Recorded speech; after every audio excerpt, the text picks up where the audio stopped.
Water vascular system जो है Echinodermata animal का कैरेक्टरिस्टिक फीचर्स है। यहाँ बात करने वाले हैं हम स्टारफिश की। स्टारफिश जो क्लास एस्टेरॉयडी से बिलोंग करती है। अब ये वाटर वेस्कुलर सिस्टम जो है इकाइनोडर्मेटा का कैरेक्टरिस्टिक फीचर्स तो है ही, और ये हेल्प करता है रेस्पिरेशन, लोकोमोशन, एक्सक्रीशन में। ठीक है, अब यहाँ पे पहले इस सिस्टम को एक्सप्लेन करने से पहले मैं कुछ इम्पोर्टेंट टॉपिक पे आपको डिस्कस करने वाली हूँ। सबसे पहले तो इकाइनोडर्मेटा के जो एनिमल होते हैं वो होते हैं एक्सक्लूसिवली मैराइन। एक्सक्लूसिवली मैराइन होते हैं, कार्निवोरस होते हैं, फ्री लिविंग होते हैं, एक स्थान से दूसरे स्थान पर ये मूव करते हैं। और इन एनिमल्स के अंदर जो इनका एंडोस्केलेटन है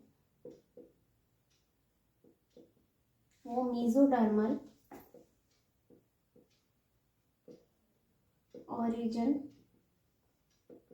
होता है। इनकी जो स्किन की बात करो तो इनकी जो स्किन होती है वो स्पाइन होती है, स्पाइन, और कैल्केरियस टाइप की होती है। इन एनिमल का अगर मैं एक्सटर्नल मॉर्फोलॉजी की बात करूं या सिमेट्री की बात करूं तो इन एनिमल्स की जो सिमेट्री होती है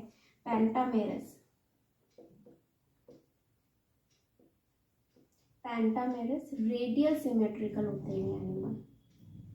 अगर इनकी सिमेट्री को अगर मैं एक डायग्राम में आपको बताना चाहूँ तो इस तरह से ये एनिमल मतलब सेंट्रल एक्सिस से अगर मैं इनको कट करूं तो सेंट्रल एक्सिस से इक्वल 5 आर्म इनकी डिवाइड होगी इस तरह से। इसीलिए हम इनको कहते हैं pentamerous radial symmetrical animal. But जो इनका लार्वल स्टेज है बाइपिन्नेरिया जो लार्वा होता है वो बाइलेटरल सिमेट्रिकल होता है, सिमेट्रिकल कल होता है। एग्जाम में क्वेश्चन भी आता है ऐसे कौन से फाइलम के एनिमल है जिनका लार्वा बाइलेटरल सिमेट्रिकल होता है और एडल्ट में वो रेडियल सिमेट्री में चेंज हो जाता है। तो आंसर है काइनोडर्मेटा के। अब ये जो सिस्टम है ये पूरा मॉडिफाइड सिलिएटेड एपिथेलियल सेल्स का बना हुआ ये सिस्टम होता है। अब ये सिस्टम का जो ओरिजिन है वो इस बाइलेटरल सिमेट्री के लेफ्ट हाइड्रोसील से होता है, लेफ्ट हाइड्रोसील से इसकी ओरिजिन होता है। ठीक है, अब यहाँ पे मैं बताने वाली हूँ इकाइनोडर्मेटा के जो एनिमल होते हैं, आप साथ के साथ नोट भी कर लीजिएगा। इकाइनोडर्मेटा के जो एनिमल है उनके अंदर ये जो कंप्लीट वाटर वेस्कुलर सिस्टम होता है वो क्या होता है, मॉडिफाइड सिलिएटेड एपिथेलियल सेल्स का बना हुआ होता है, एपिथेलियल सेल्स का बना हुआ होता है। और ये कंप्लीट सिस्टम है वाटर फील्ड कैनाल्स का बना हुआ होता है। ठीक है, इसको हम कह सकते हैं हाइड्रोस्टेटिक सिस्टम भी कहते हैं। इसका एक अनदर नेम है एम्ब्रूलेक्रल सिस्टम। एग्जाम में इस नाम से भी क्वेश्चन कभी पूछ लिया जाता है तो इसका नाम एम्ब्रूकल सिस्टम भी होता है। ये जो कंप्लीट सिस्टम है वो कैनाल्स का बना हुआ होता है। यहाँ पे मैं बात करूंगी madreporite, stone canal, ring canal, Tiedemann body, Polian vesicle, radial canal, lateral canal और ट्यूबफिट। यहाँ मैंने मैड्रिपोराइट का एक स्ट्रक्चर बना रखा है। अगर आप इसका स्ट्रक्चर देखें, ये यहाँ बना रखा है मैंने, इसके स्ट्रक्चर को आप देखो तो ये कैलकेरियस प्लेट, ये जो होता है कैलकेरियस प्लेट की बनी हुई होती है ये डिस्क, कैलकेरियस प्लेट।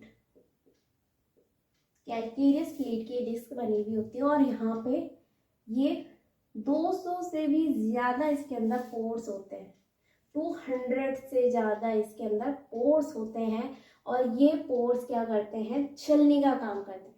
मतलब वाटर की जो एंट्री होगी वो यहीं से ही होगी, यहीं से वाटर सबसे पहले एंटर इस मैट्रिपोराइट में करेगा। मैट्रिपोराइट आगे जाके ये एस शेप की स्टोन कैनाल में खुलेगी। ये एस शेप की स्टोन कैनाल है।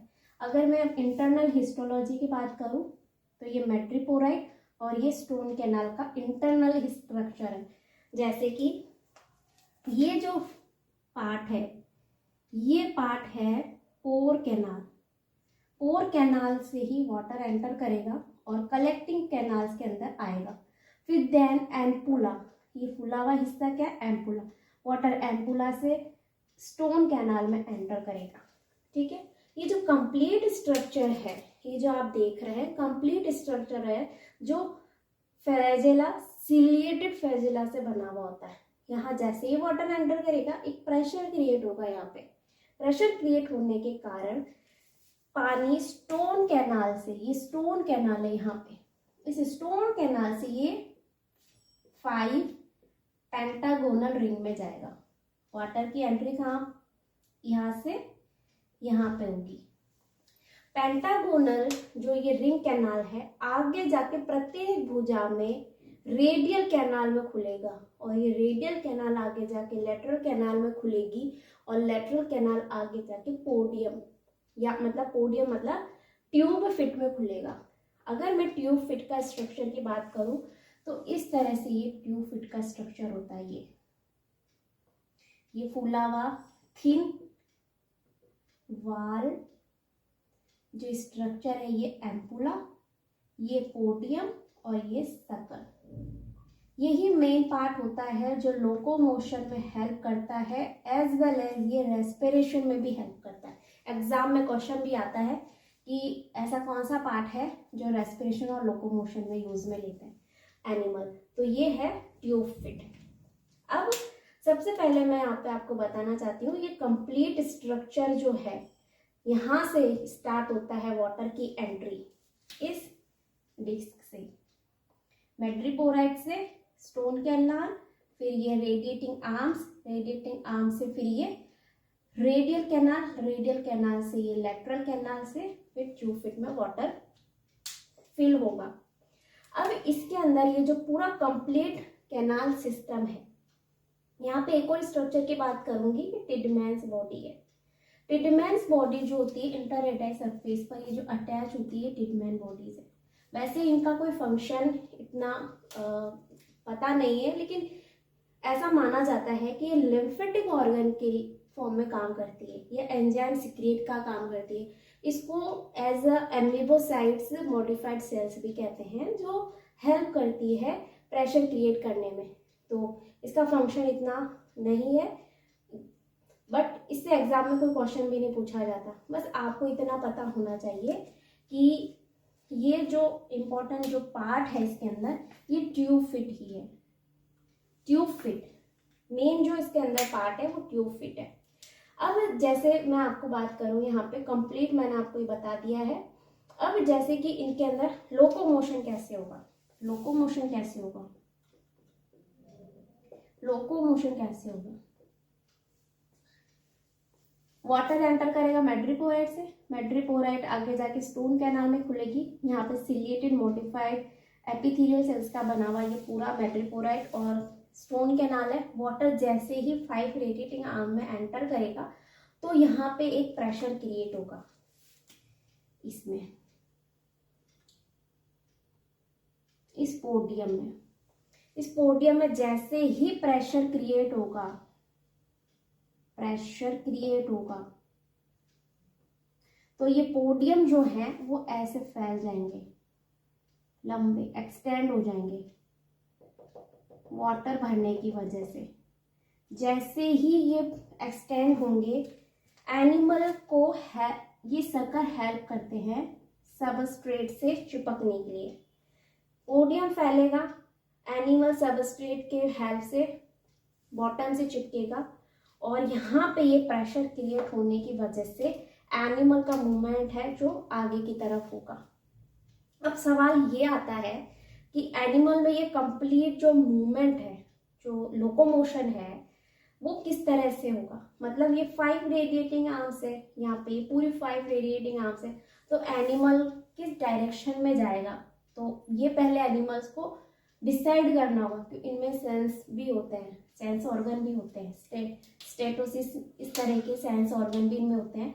तो यहाँ पे पहले एनिमल्स को जिस भी डायरेक्शन में मूव करना होता है, जिस भी डायरेक्शन में जाना होता है, वो उस आर्म को ऊपर की तरफ लिफ्ट कर लेगा।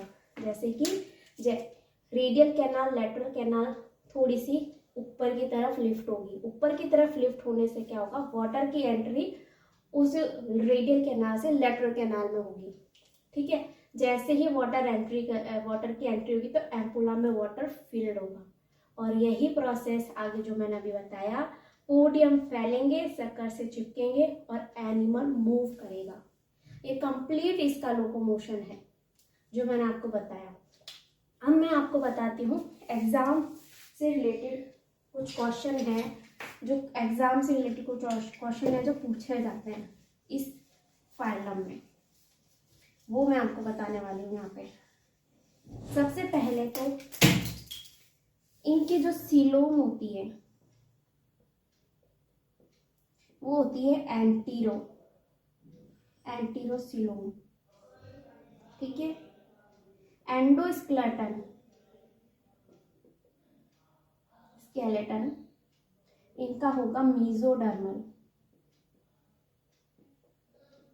और कैलकेरियस। ये हो गया। इन एनिमल्स के अंदर अगर मैं इनकी एक्सटर्नल मॉर्फोलॉजी देखूं तो दो पार्ट इनके अंदर हमें देखने को मिलते हैं। एक तो ओरल सरफेस और एक एबओरल सरफेस। इस एबओरल सरफेस पे ही ये मैट्रिपोराइट सिचुएटेड होता है। एग्जाम में क्वेश्चन भी आ जाता है। मैट्रिपोराइट यहाँ सेंट्रल डिस्क से अटैच होता है, स्टोन कैनाल आगे जाके मैट्रिपोराइट में खुलती है। ओरल सरफेस पे यहाँ पे हमारे माउथ होता है। ठीक है, माउथ सिचुएटेड होता है। अब आप इमेजिन करो कि ये मेरा हाथ है और यहाँ पे ये एक तरीके की ये 5 रेडिएटिंग आर्म्स है। ये ऊपर वाला जो पोर्शन है ये ओरल होगा, यहाँ पे माउथ सिचुएटेड होगा और नीचे का वेंट्रल फ्लैट पार्ट जो होगा वो एबोरल सरफेस होगा और यहीं पे मैट्रिपोराइट होगा। मैट्रिपोराइट क्या करता है, कैलकेरियस सीव लाइक स्ट्रक्चर होता है, वाटर को छानने का काम करेगा और वाटर की एंट्री होगी स्पोर कैनाल से, कलेक्टिंग कैनाल से, ट्यूबुला से मैट्रिपोराइट में। तो कंप्लीट मैंने इसका स्ट्रक्चर और फंक्शन यहाँ पे एक्सप्लेन किया है। आई होप आपको ये समझ में आ गया होगा। Thank you so much.